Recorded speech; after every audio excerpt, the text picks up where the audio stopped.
I am so excited because we have two legends in our midst here. We've got Kevin Smith and Jason Mewes, a.k.a. Jay and Silent Bob. My Guys, God, you are so sweet.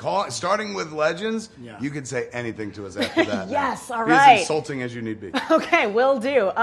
Jay and Silent Bob gets a reboot. I mean, I'm so excited for this. It's been, what, how many years in the making? 18? Well, I mean, when we finished Jay and Silent Bob Strike Back in 2001, there was never any thought of like, oh, maybe we'll do this again. It felt like a one and done, and was for about 18 years. And now in 2019, 18 years, a lot of math in this answer. We finally get to do it again. Yes, I had to do some of this. We finally get to do it again, and kind of comes at a time where, you know, I've never had a complicated relationship with Silent Bob. Like sometimes you see Leonard Nimoy going, I am Spock, I am not Spock, and then I am Spock. I've always liked it, you know, I've always kind of embraced it. But at a certain point, it felt like people were just tired. Like I read online, like, are you making another one of them Jay and Silent Bob type movies? And so at that point, I was like, all right, maybe we'll put the toys away and do other things. So it's been a while since I got to play with two of my favorite toys in the world. I mean, I play with myself all the time, but in terms of putting us into a movie and stuff, it's been a while. So we got to do it, and it was like going to the Fountain of Youth to some degree. Yeah. Like I just had the heart attack like a year and 5 months ago, almost a year and a half ago at this point. We started shooting the movie 1 year to the day of my heart attack. 1 year after my heart attack, I was like, let's roll cameras as a big fuck you to death. Mm-hmm. So when we went back, there was, you know, I was trying to make the movie pre-heart attack, and it was definitely going to be funny and stuff.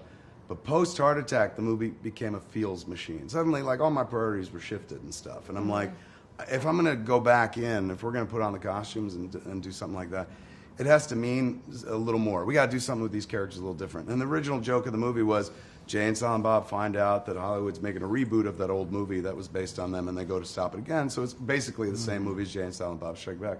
But what's different is on the way, and it's something we kept quiet all through shooting, we just announced with the trailer, on the way, Jay finds out that he's a dad. Mm-hmm. So we run into Shannon Elizabeth, who played Justice in Strike Back, and she tells him that they have a love child. So it becomes this completely different movie about fatherhood, which is predicated on him because he's the world's best father. And I don't even say that like facetiously or nicely or something like that.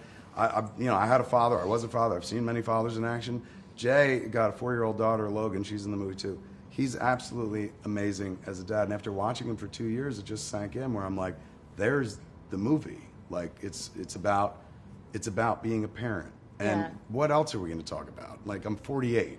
You know, how old are you? 45. We can't be sitting around going, snooch to the note. You know, there have to be. Well, we could, but we do. I've seen the trailer. It pays, and we do it quite a bit. But there had to be a little bit, something more to it, man. So this one, it's very funny, don't get me wrong, but it's an oddly emotional journey, too. Like, you're going to roll a tear in a Jay and Silent Bob movie, and not because you're like, it sucks. Like, it's actually going to touch you. Yeah, I mean, I think one of my highlights from Comic-Con so far was seeing Ben Affleck tweet you snoochie boochies, and I was like, could Ben Affleck be in this movie? And then in the trailer, it's revealed he is. I mean, can you talk about, getting you guys back together? It was just, that's such a moment for fans. That was magic, man. That was thanks to Kevin McCarthy, who's a journalist.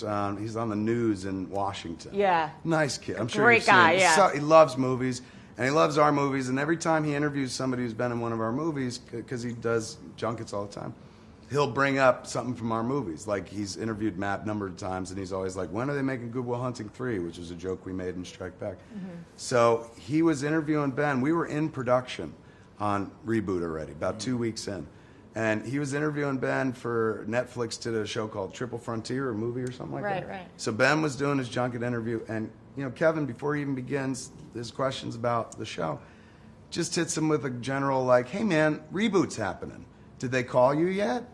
And Ben was like, no, they haven't, and I'm available. So it was just kind of hanging there. And so Jordan, Jason's wife, produced the movie. She with Liz, Destro. Both of them were like, you should reach out to Ben, man. Like, he said that thing, and I'm like, that's just some nice shit you say in a junket. What was he supposed to say? Like, I would never work with them again, or something like that. Of course, he's going to say, oh, I wish they'd call me.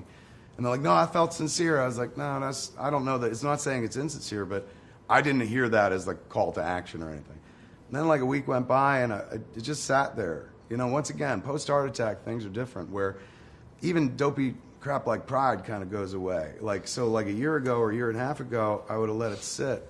But after a week, and they kept saying, just reach out to him, just reach out to him. I was like, you know what? Like, honestly, the worst that can happen is they'll be like, oh, fuck yourself, which I've been, pretty much feeling like for the last 8 years anyway. So I reached out. I wrote this, like, first it was a tweet. And then Jordan was like, don't send a tweet. That's so public. I was like, I don't even know if I have one of his numbers anymore. She's like, just try one on your phone. And so I tried one, and the first number I tried was, is this you? And he wrote back, who's this? And I said, wait, who are you? And he said, B.A. Well, first he said, your father. And then I knew it was him, because that's like his sense of humor. And then he wrote B.A. And he goes, who's this? And I said, you might stop talking after I write. And I wrote K.S. And it was a long beat. And then he writes, Kevin? And he's like, how are you? And like instantly, like my heart melted a little bit. So I was like, all right, I was going to tweet this. I'm just going to text it to you. And it was this thing where I paraphrased Conan, the King Osric scene where he's hiring Conan. He tells Conan to go find his daughter and stuff. And he's just like, there comes a time, thief, where, the gold loses its luster and the palace becomes like a jail or something like that. And the only thing an old man is interested in is in the movie, he says the love of his daughter. But I wrote, is making pretend with his old friends. And so I sent it, and like I was like, I've become incredibly like emo since we started hanging out. So I thought he might be like, oh, Kev sounds weird, but instead he wrote back. He goes, it was so very Ben. He goes, I said I did the thing as King Osric, and he writes back, it's very telling that you still think of yourself as a king. And I was like, oh my God, it sounds like him from '96. Like this is the sensibility. This is the sense of humor. And then we started talking, and I said, hey, man, we're doing this thing. Like, it would be amazing if you come play it. And he's like, I'd love to. What can I do? And we had shot everything at this point. Like, there were no roles left, so it was about manufacturing a space for him. And so we had, like, this little bit that he could have come and did very quickly, and it would have been funny and cute. But one night, I had a good sleep on it, and I woke up, and I was like, Ben played Holden, who was the co-creator of Blunt Man and Chronic and the mythology of our movies and stuff, so I could pull him into the third act. Like, and basically there's a scene that is the emotional culmination of the flick. That's his scene that didn't exist prior. It was like one throwaway visual moment. But with him going like, I'll come out and play Holden, we were able to do an 8-page sequel to Chasing Amy right in the middle of Jay and Silent Bob Reboot. Wow. And he gave us like, it's hands down one of the best, if not the best scene in the movie. It's incredibly emotional. It's some of his best performance, definitely some of my best writing.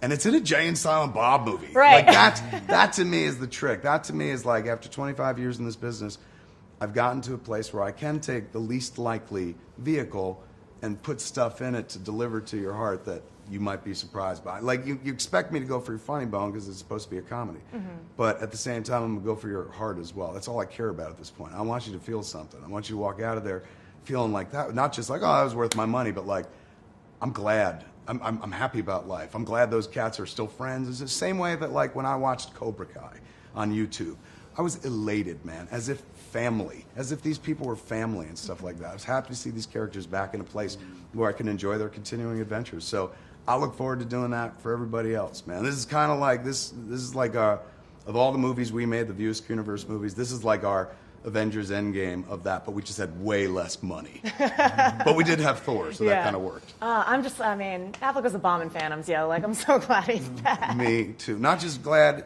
that's why I give it up to Kevin McCarthy, man. Like, entertainment journalism is important. Yeah. You know what I'm saying? Like, some people are like, how? Thank you. There's a moment that we would, like, our movie got better because he asked a question to somebody that is unrelated, and that's great. Mm-hmm. But more than that, he gave me my friend back after 8 years. A piece of my heart was, like, gone. And that dopey question, like, changed my life. Like, my life has reshaped in a way where, like, oh, he's back. We got a dude back in our lives who we grew up with.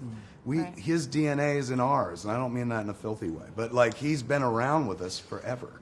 We grew up together. We came up together. And to not have him in our lives, and I'm not even talking about working with him in movies, but just even personally, there was, like, a big gap, big absence. And that absence was filled by Kevin McCarthy. Kevin McCarthy. I love you, Kevin. What you do is important as well. Yeah. No, I'm sure I'll do something incredible in here. You guys just wait. Now, you said this isn't your Avengers Endgame. Jason, you just watched Avengers Endgame for the first time. Yes. I mean, How cool is it, though, that you guys are technically a part of the MCU because in Captain Marvel, Stan Lee was reading the script for Mallrats? Yes. That was awesome. What was your reaction to that? I saw your emotional post, Kevin, but Jason, what did you think of that? It was awesome. Again, anything with Stan is amazing. And so to see him in that movie, in his cameo, and then tying it in with Mallrats was where I first met him. I don't know, it was awesome. So it was. Jason's got Stan in his movie as well. Yeah. Oh, Like wow. unfortunately, we didn't get, Stan was a big part of Jay and Silent Bob Reboot. There's a tribute to him in the movie and stuff, but he was meant to be one of the main characters in the third act. And I didn't take his place, but I wound up like having to take a little bit of that role in the movie myself. So he was meant to be with us and had been for like ever since the first draft of the script, and then we lost Stan and stuff. Yeah, that's so all he asked every time. He's like, Kev, when you put me in that movie, I want to be in the movie. So. But Jason made a movie, directed a movie called Madness and the Method. Yeah. Yeah. And Stan came and did a cameo for him, and I'm pretty sure it might be Stan's last cameo. It was right before he passed away. But he came and acted for Jason, man. It was in Jason's movie. Yeah, it was really nice. Jason rolled a tear. Yeah, when I was on set, I got a little teary-eyed because it was really nice. He was like, look, I'll come down, hang out for a couple hours, but I have to be home at 6 o'clock to have wife at my dinner. Dinner with my wife. Sorry, so it was really sweet, I thought. But yeah, it was awesome that he came down. I love that.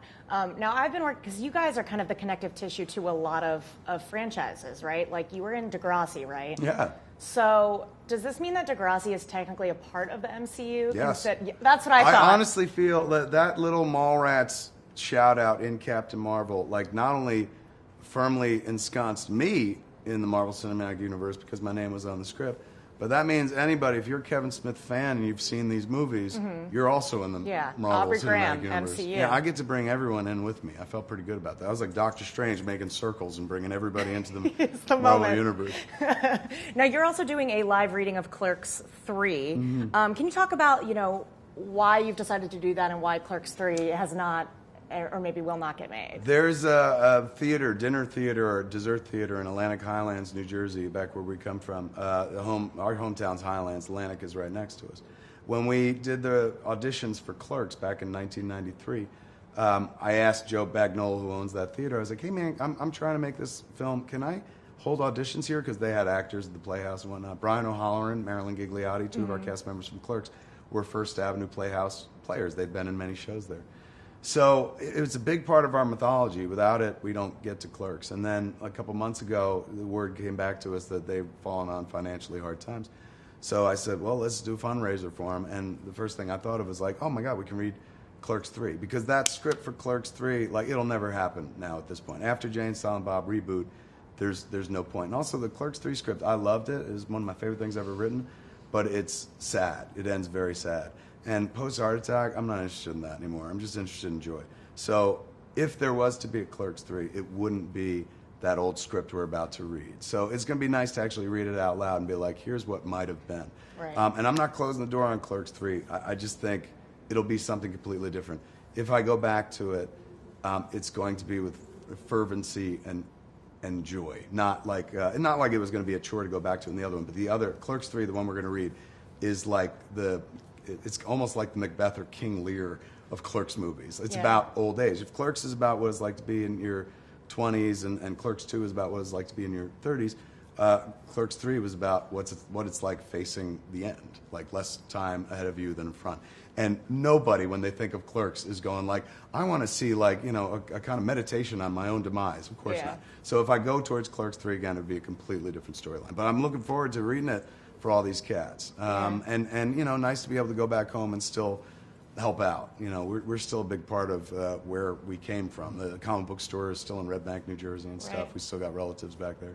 So going back will be kind of a hoot, man. And it'll be weird to be in that space again. Yeah. Like, I haven't been in the First Avenue Playhouse since we did the Clerks auditions in '93. I mean, I'm from the East Coast, and it's a big East Coast thing to just go do, like, the Kevin Smith tour. Like, people will, like, go to the Quick Stop and go to the video store, the former video store. But, yeah, right. It's cool, yeah. Now, you guys are about to do a really cool thing right after this. You're doing a handprint ceremony. Is that correct? Yeah. How cool is that? So sweet, man. At the theater here in town, which is a sister theater to the Chinese Theater in Los Angeles, they're letting us do this stuff. Put our hands, I don't think it's feet, I think it's just hands, which is totally cool.